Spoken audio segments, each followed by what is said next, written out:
যারা এতগুলি মানুষকে খুন করেছে, এরা ফ্যাসিস্ট সরকার, খুনি সরকার, গণহত্যাকারী সরকার, এই সরকারকে যারা সমর্থন করেছে, এই সরকার যারা সহযোগী ছিল, 14 দল, হাসানুল্লাহ ইনু, রাহাত খান মেনন সহ এবং জাতীয় পার্টির 2 অংশকেই নিষিদ্ধ ঘোষণা করা উচিত।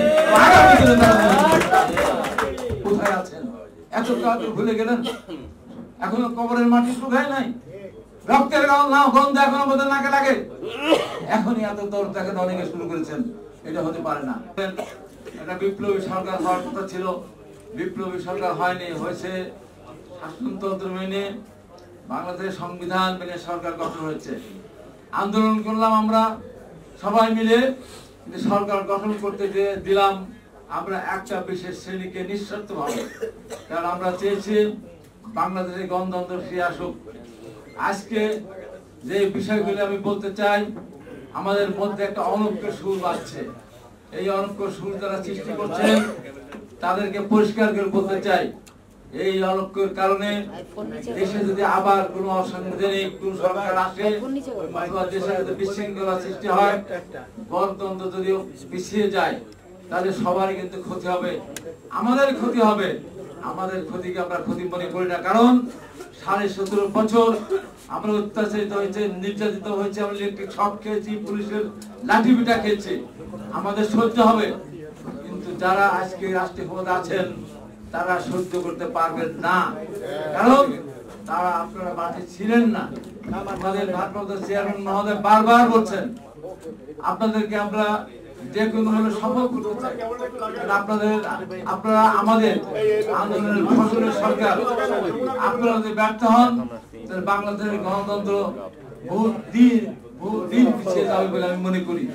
তাই সরকারকে বলবো, যে সমস্ত কাজগুলি করলে দেশের মানুষের আস্থা ফিরে আসে, সেই কাজগুলি করার মধ্য দিয়ে অতি দ্রুত সময়ের মধ্যে একটা নির্বাচন অবশ্যই দিতে হবে।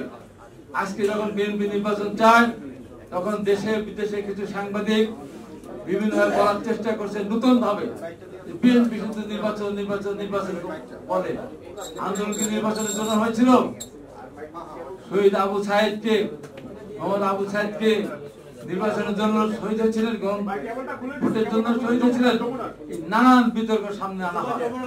আমরা পরিষ্কার ভাবে বলতে চাই, বিএনপি বাংলাদেশের সবচেয়ে বড় এবং জনপ্রিয় দল, সেই দল অবশ্যই দায়িত্বশীল, তার দায়িত্বের পরিচয় তাকে দিতে হচ্ছে। যে কারণে আমরা বারবার আমরা আহ্বান জানাচ্ছি সরকারের কাছে যে আপনারা একটা যৌক্তিক সংস্কার করেন, সংস্কার করার মধ্য দিয়ে একটা নির্বাচন রোড ম্যাপ দেন। সংস্কার যে কথাটি আছে, এই সংস্কার বাংলাদেশ যে অবস্থায় চলে গেছে, বিগত সরকার যেখানে নিয়ে গেছে, কোথায় সংস্কার করবেন? এই ঘরের যদি এদিকে ভেঙে যায়, প্লাস্টার খসে যায়, সেটি আপনি সংস্কার করতে পারেন, কিন্তু ঘরই যদি না থাকে কোথায় আপনি সংস্কার করবেন? আজকে বাংলাদেশের অবস্থাটা কোন জায়গাটা ঠিক আছে আপনি বলেন? শিক্ষা থেকে শুরু করে আপনার চিকিৎসা ব্যবস্থা, আপনার পুলিশ শাসন, আপনার বিচার ব্যবস্থা সবই তো ধ্বংস হয়ে গেছে। সেখানে আপনার সংস্কার 100 বছর ধরে সংস্কার করলে সেই সংস্কার শেষ হবে না। সেই সংস্কার করার পরে একটা নির্বাচন দিবেন, সেই নির্বাচনের জন্য মানুষ প্রতীক্ষা করবে, দীর্ঘদিন তো মানুষ এটা অপেক্ষা করবে না। এটা বলে কি আমাদের অপরাধ? এদেশের মানুষ তো গণতন্ত্রের আন্দোলন করেছে, আমরা কেন আন্দোলন করলাম? সরকার গণতন্ত্রকে হত্যা করেছিল, বিগত তিনটি বার তারা দেশের মানুষকে ভোট দিতে দেয়নি।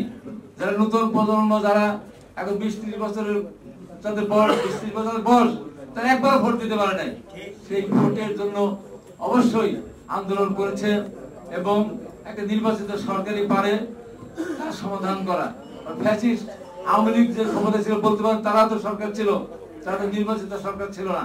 5 বছর পর জনগণ যদি ভোটাধিকার প্রয়োগ করতে পারেন, তাহলে সঠিকভাবে তার আগামী দিনের নেতৃত্বকে বেছে নিতে পারেন, কিন্তু সেই সুযোগ তো ছিল না। আজকে আরেকটি জিনিস পরিষ্কৃত হচ্ছে, বিভিন্নভাবে বলা হচ্ছে, আমি ব্যক্তিগতভাবে বলছিলাম, আমার ব্যক্তিগত অভিমত, আওয়ামী লীগকে নিয়ে অনেকেই দরদ দেখাচ্ছেন। সরকারের মধ্যে অনেকে ছিলেন, প্রথম খুবই দরদ দেখানো শুরু করলেন, আওয়ামী লীগকে আসতে দেওয়া উচিত, আওয়ামী লীগের রাজনীতি করতে দেওয়া উচিত, আওয়ামী লীগকে আগামী নির্বাচনে আসতে দেওয়া উচিত। আমি বলি হ্যাঁ, আওয়ামী লীগকে আসতে দেওয়া উচিত, কিন্তু যে আওয়ামী লীগ সেটিকে আওয়ামী লীগ ছিল, এটিকে দল ছিল, এটা দল ছিল না। অতএব এই দলকে অবশ্যই ছাত্রলীগ যেমন দীর্ঘদিন ঐতিহ্যবাহী সংগঠন ছিল, সেই ছাত্রলীগকে যদি নিষিদ্ধ ঘোষণা করতে আমি প্রতিবাদ করতাম, যেহেতু আমি ওই ছাত্রলীগের সভাপতি ছিলাম, ঐতিহ্যবাহী 90 সালে আমি নেতৃত্ব দিয়েছিলাম এবং সর্বপ্রথম কাতারে থেকে আমি সেই নেতৃত্ব দেওয়ার সুযোগ হয়েছিল। সেই ছাত্রলীগকে তো নিষিদ্ধ ঘোষণা করে নাই, এখন তো ছাত্রলীগকে নিষিদ্ধ করেছে। সেই ছাত্রলীগ শিক্ষা শান্তির প্রকৃতির ছাত্রলীগ না, সেটা ছিল লুটকারী ছাত্রলীগ, এটা হেলমেট লীগ, এটা ধর্ষণ লীগ, এটা খুনি লীগ। অতএব এই ছাত্রলীগকে নিষিদ্ধ ঘোষণা করেছে। আমি সর্বপ্রথম ছাত্রলীগকে যে নিষিদ্ধ ঘোষণা করা হয় সেদিন আমি সমর্থন করেছিলাম এবং বলেছিলাম ছাত্রলীগ কেন শুধু নিষিদ্ধ হবে, আওয়ামী লীগকে নিষিদ্ধ করতে হবে। আওয়ামী লীগ কেন শুধু? এই যে প্রায় 2000-এর মতো সর্বস্তরের মানুষকে, ছাত্র যুবক ঘরে বসে থেকে অনেকে শহীদ হয়েছেন, যারা এতগুলি মানুষকে খুন করেছে, এরা ফ্যাসিস্ট খুনি সরকার, গণহত্যাকারী সরকার। এই সরকারকে যারা সমর্থন করেছে, এই সরকারের যারা সহযোগী ছিল, 14 দল, হাসানুল্লাহ ইনু, রাহাত খান মেনন সহ এবং জাতীয় পার্টির 2 অংশকেই নিষিদ্ধ ঘোষণা করা উচিত। কোথায় আছেন? এত তাড়াতাড়ি ভুলে গেলেন? এখনো কবরের মাটি শুকায় নাই, রক্তের গন্ধ এখনো আমাদের নাকে লাগে, এখনই এত দৌড় দেখেন অনেকে শুরু করেছেন। এটা হতে পারে না। আর বলবো সরকারের কাছে আহ্বান থাকবে, এখন জিনিসপত্রের দাম যেভাবে বেড়ে যাচ্ছে, আমরা তো সিন্ডিকেটে দৌড় দিতাম, সিন্ডিকেট ছিল, আওয়ামী সিন্ডিকেট এখন নেই। এখন কোন সিন্ডিকেট? আপনাদের তো আমরা সার্বিকভাবে সহায়তা করছি। এই সমস্ত দুর্নীতিবাজ যারা, এই যে মজুদদার এবং যারা সিন্ডিকেট করে এই যে দ্রব্য দাম বাড়াচ্ছে, এদের বিরুদ্ধে চূড়ান্ত ব্যবস্থা নেন। আমরা আপনাদের সাথে আছি, এই দেশ জাতি আপনাদের সাথে আছে, ভয় কিছু আপনাদের। কিন্তু একের পর এক দেখছি লাগামহীন ভাবে দ্রব্য বেড়ে যাচ্ছে, বিভিন্ন জায়গায় বিক্ষিপ্ত হবে, বিভিন্ন ধরনের যে দেশের জন্য যে দুঃশাসনের শাসকের যে ঘটনাগুলি ঘটে, সেইগুলি ঘটনার সুযোগ সৃষ্টি করা হচ্ছে এবং বলা হচ্ছে আগে সরকারই তো ভালো ছিল। এটাও একটা ষড়যন্ত্র। আগে সরকার ভালো ছিল, এখন খারাপ আছে, এই প্রশ্ন করার সময় কিন্তু এখন আসে নাই। 3 মাসের 3.5 মাসের সরকার, তাদের বিরুদ্ধে এখনো। তারপরে বড় কথা হলো, এখন সরকারে যারা আছেন, সরকার বাইরে প্রশাসন যারা চালান, তারা কারা? সবই তো আওয়ামী লীগের প্রেতাত্মা বসে আছে। এই যে ঢাকা শহরে এই যে এত মানুষ আওয়ামী লীগের দুর্নীতিবাদ, চোর, লুটেরা, ব্যাংক লুটেরা, এই যে হত্যাকারী, খুনি, ঢাকা শহরে ঘুরে বেড়াচ্ছে না? কোথায় গ্রেপ্তার হচ্ছে না? কেন গ্রেপ্তার হচ্ছে না? তার কারণ এই পুলিশটা আওয়ামী পুলিশ, তারা কি তাদের গ্রেপ্তার করবে? এই জন্য সরকারকে আমি প্রথম দিন থেকে বলেছিলাম, আমি সর্বপ্রথম বলেছিলাম অন্তত 50,000 পুলিশে নিয়োগ দেন, এসে নিয়োগ দেন সংক্ষিপ্ত পরীক্ষার মধ্য দিয়ে, আর বিসিএস দিয়ে এসপি নিয়োগ দেন, বিসিএস দিয়ে আর ম্যাজিস্ট্রেট নিয়োগ দেন, মুন্সিফ নিয়োগ দেন, আর উচ্চ আদালতে আপনাদের বিচারক কিছু আপনাদের দিতে হবে। তা না হলে পরে